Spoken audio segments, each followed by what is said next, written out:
Mga kapatid, sa ating pananampalataya, hinihiling ko na tayo'y magtipon-tipon upang mag-alay ng dasal para sa pagpapagaling ng may mga sakit. Isasamuko ang ating mga puso't isipan sa Diyos, na siyang tagapagpagaling ng lahat ng uri ng karamdaman, pisikal man, emosyonal, o espiritual. Simulan na natin ang panalangin. Makapangyarihang Ama, nagpupugay kami sa harap mo, nang may mga pusong mapagkumbaba, humihingi ng iyong banal na pagpapagaling. Ang iyong salita ay nagtuturo sa amin na ikaw ay dakilang manggagamot, at iniaalay namin ang aming tiwala sa iyong kapangyarihan upang ibalik at mabawi namin ang aming kalakasan. Hipuin mo po kami ng iyong mapagpalang kamay, mga kapatid na naghihirap ngayon dahil sa inyong karamdaman. Ilagay po natin ang ating mga kanang kamay sa parte ng ating katawan kung saan may karamdaman. Ama, nandito po kami sumasamo sa mga oras na ito. Kami po ay nahihirapan sa aming mga karamdaman. Tulungan niyo po kami at hipuin mo po kami ng iyong mapagpagaling na mga palad.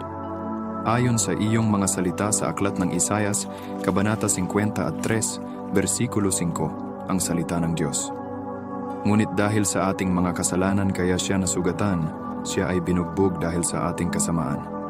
Tayo ay gumaling dahil sa pahirap na dinanas niya at sa mga hampas na kanyang tinanggap. Panginoon, umaasa at nagtitiwala kami sa pangako ng pagpapagaling na matatagpuan sa sakripisyo ng iyong anak, si Hesukristo.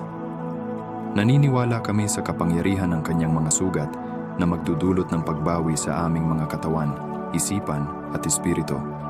Panginoon, pagalingin mo po kami sa pamamagitan ng iyong banal na dugo na umagos dahil sa aming mga kasalanan ayon naman sa awit. Kabanata 103, versikulo 2 hanggang 3, ang salita ng Diyos. Si Yahweh ay papurihan, o aking kaluluwa, at huwag mong kaliligtaan, mabubuti niyang gawa. Ang lahat kong kasalanan ni siya ang nagpapatawad, at anumang aking sakit ginagamot niyang lahat.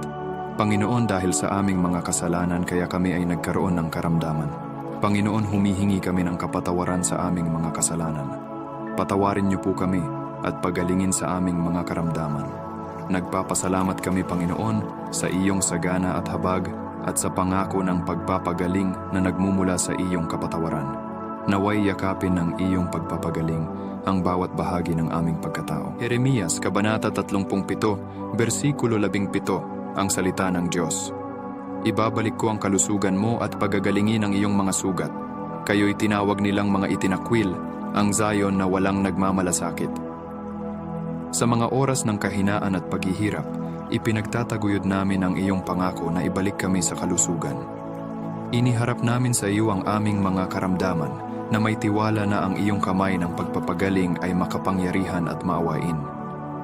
Makapangyarihang Ama, itinatas namin ang mga nangangailangan at may mga karamdam. Maging ito man ay pisikal, emosyonal o espiritual, hinihiling namin ang iyong malumanay na pagdampi upang dalhin ang kaganapan at pagbabalik loob.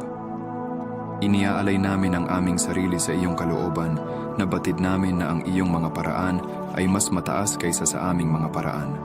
Patibayin ang aming pananampalataya, Panginoon, at bigyan kami ng pasensya na magtiis, na batid na ikaw ay laging kasama namin. Sa ngalan ng iyong anak, si Hesukristo, aming idinadalangin. Amen. Sa pamamagitan ng pagkakaisa ng ating mga puso't diwa sa dasal na ito, umaasa ako na magiging kasangkapan ako ng Diyos sa pagdala ng kapayapaan at kalakasan sa mga nangangailangan at may mga karamdaman. Naway magpatuloy tayo sa pagtitiwala sa Kanya sa ngalan ng ating Panginoong Hesukristo na ating Diyos at tagapagligtas. Amen.